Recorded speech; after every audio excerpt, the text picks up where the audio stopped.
औज़ुबिल्लाहिमिनश्शैतानिर्रजीम बिस्मिल्लाहिर्रहमानिर्रहीम। मैं हूं ज़हर अहमद ख़ान और आप देख रहे हैं मेरा फेसबुक और यूट्यूब चैनल अब्लाग टीवी और मेरा Facebook page UK point.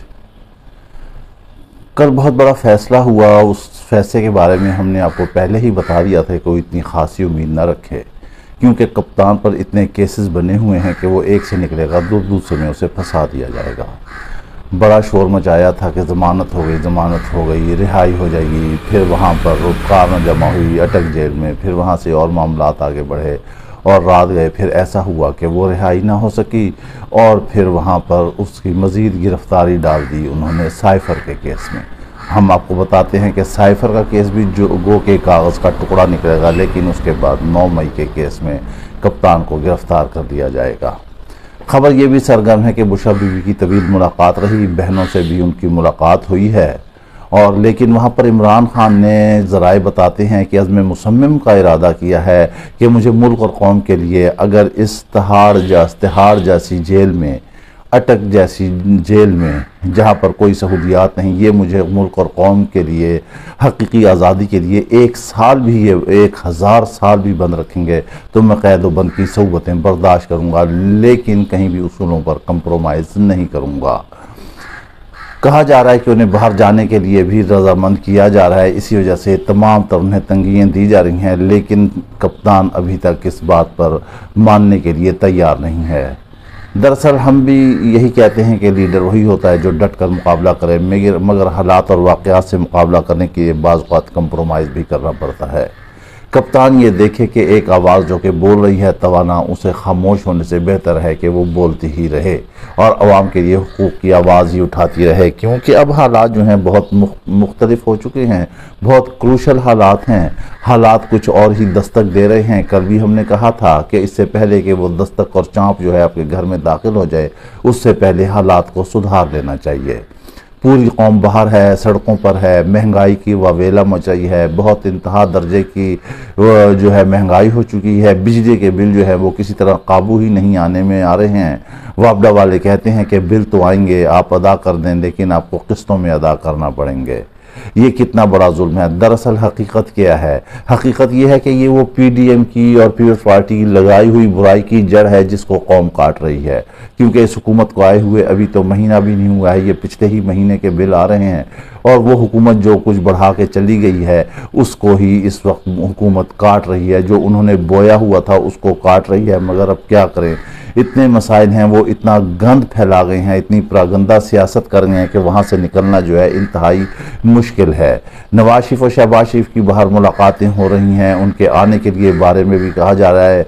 Maryam Nawaz भी यहाँ पर मुलाकातें कर रही हैं, अपने साबका वज़रा और MPA को टास्क दे रही हैं, मगर अभी तक जो है नून लीग और पीपल्स पार्टी कहीं भी नज़र नहीं आ रही है। दरअसल अगर पकड़ना है, उन्हें गिरफ्तार करना है, कप्तान तो ऑलरेडी आपके शिकंजे में है, अंदर फंसा हुआ है, गिरफ्तार है। उसने कहा है कि मैं 1000 साल जो है वो रहूँगा जेल के अंदर। आप इनको पकड़ें जो असल मुल्क की तबाही की जड़ हैं, जो मुल्क को तबाह करके गए हैं, जिनकी पॉलिसियों से आज डॉलर देखें कहाँ से कहाँ पहुँचा हुआ है, पेट्रोल कहाँ से कहाँ पहुँचा हुआ है, बिजली कहाँ जा रही है, गैस कहाँ जा रही है, पानी कहाँ जा रहा है। मुल्क में कोई बुनियादी सहूलियात नहीं है। मुल्क जो है तबाह, बर्बाद और गारत गरी की तरफ गामजन कर दिया गया है। केयर टेकर गवर्नमेंट भी क्योंकि ये कह चुके हैं कि इनके पास इख्तियारात नहीं है, तो जब इख्तियारात नहीं है तो बस फिर ये इलेक्शन कराएं और कोई ऐसी बात ना करें। लेकिन ये फिर भी सियासी बयानबाजी से जो है वो बाज नहीं आ रहे। इनके वज़रा हो या वज़ीर आज़म हो, वो कहीं ना कहीं जो है ऐसी पंगेबाजी करते हैं जिसमें सियासत का अंसर आ जाता है। इनका सियासत से क्या ताल्लुक़ है? इनका सियासत से दूर दूर का ताल्लुक़ नहीं, इनका ताल्लुक़ है तो सिर्फ इलेक्शन कमीशन से है। मरदमशुमारी ने भी जो है इलेक्शन कमीशन को जो है वो सारे आदाद व शुमार जो है वो पेश कर दिए हैं, मगर ले तो लाल ही चल रही है। ये सारे लगाए हुए हैं पीडीएम के, नून लीग के, पीपल्स पार्टी के पौधे। 30 साल से ये लोग, 35 साल से ये लोग इस मुल्क पर हुक्मरानी कर रहे हैं, लेकिन कुछ भी इन्होंने नहीं किया मुल्क की सहूलत के लिए, आवाम की सहूलत के लिए, कौम की सहूलत के लिए। बस अपनी सहूलतें इन्होंने बनाई हैं।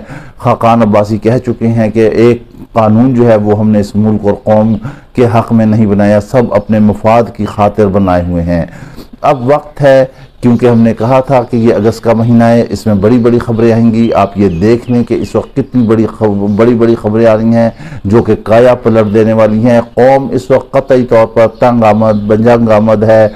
वो क्या करेगी, वो किराए कहाँ से अदा करेगी, वो बिल कहाँ से अदा करेगी। रियासत की जिम्मेदारी है कि वो मामलात एडजस्ट करे, और अगर किस्तों में भी बिल देने हैं तो वो किस्तें इतनी बनाएं कि अवाम, गरीब अवाम जो है वो दे सके, ताकि 2 वक्त की रोटी खा सके।